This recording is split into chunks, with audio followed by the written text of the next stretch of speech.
Good afternoon, everyone. Just after 4 p.m. on Friday, May 17th. This is Futures Brizio, just with a wrap up here for the day and the week. So, hope everybody had a good week.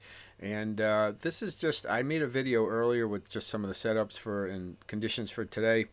And I told you I wanted to maybe come back and discuss the NQ and the ES a little bit. And we did have a little bit of movement, although it didn't really go very far.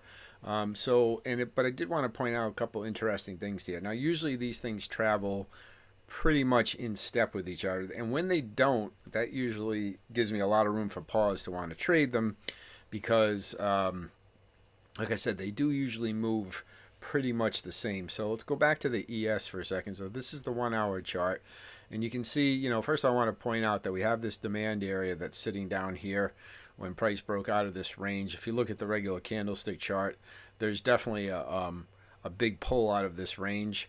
And so I do sometimes, potentially expecting a move to retest this area before we go higher. So what happened was, and of course, if you go to a higher time frame, the 4 hour was still in an uptrend.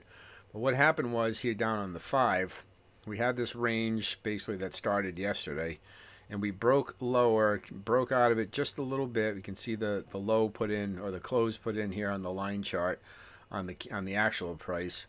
And then price snapped right back and rallied back all the way back through the range, back to the top of the range, and actually poked out right here, and now has settled back into the range again. So we essentially went nowhere. Tiny little breakout and right back to the top of the range, right back to basically where we started today. So that's kind of interesting. I'll be curious to see, what this does next week. Do we have this type of, retest and then higher, or is this just basically a retest of this downside breakout, and this, and we're going to end up going lower, and again maybe heading back towards this demand zone. I don't know. So we'll see next week. Now, take that picture, especially on the 5-minute chart, of this area right here back to the top of the range, and look at the NQ. And this is really interesting. So on the NQ, we had a much deeper breakout out of this range. You can see we came all the way down here, whereas remember on the ES, we barely broke through that square. Here on the NQ, we broke pretty low. This is about as far as we went on the ES. We went all the way down on the NQ, and then we came back. But you notice on this one, we only came back to the bottom of the range. Okay, we came back up and stopped right here, whereas the ES rallied all the way back to the top. So this is really interesting, and this is, again, a little bit of a conflict, because, again, they do usually move. Now, granted, they're completely different indices. They weigh different stocks, but they do usually move pretty much together. So when you see something, to me, where this is a pretty glaring difference, I'm going to take note of it. So I don't know which one is right. I don't know whether this means now that the NQ is going to, break and go retest its demand zone, because it pretty much has the same demand zone on it that the ES has back down here before this last breakout, or if this is just, again, a little, sell to buy, where it'll just dump down, again, pull in people to go short, and then eventually pop to make a new high. I don't know. So we're going to see what happens next week. But I did find it interesting that the ES popped to the top of the range, and the NQ only popped back to the bottom of the range. And the NQ also went further out of this range than the ES did. So overall, though, Friday afternoon, whatever these moves were, they were, obviously very thinly traded volume.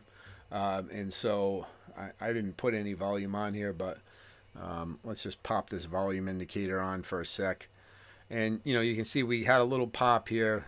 Things were pretty quiet, after the open, trending down. We had this little pop right here.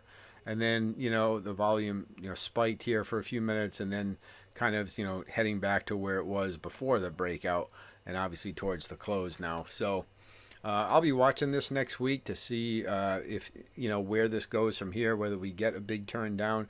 And if we do start to turn down again, my target is back here at this demand level back here, somewhere on the NQ, somewhere around the, 18,400 range. Okay. And if it breaks higher, if we see something like the ES where it, tests breakthrough, retest, and then up, then obviously the minimum target will be back up here at these highs. On the ES would be up around 53.45 or so. All right, as the minimum target. All right, so I just wanted to leave that last update. I did not look at any of these other trades here, these other markets. So here's the mini copper. Did end up going quite a bit further. As I told you guys earlier, I had taken this trade here. Kept going. Definitely made a liar out of me today, on a Friday.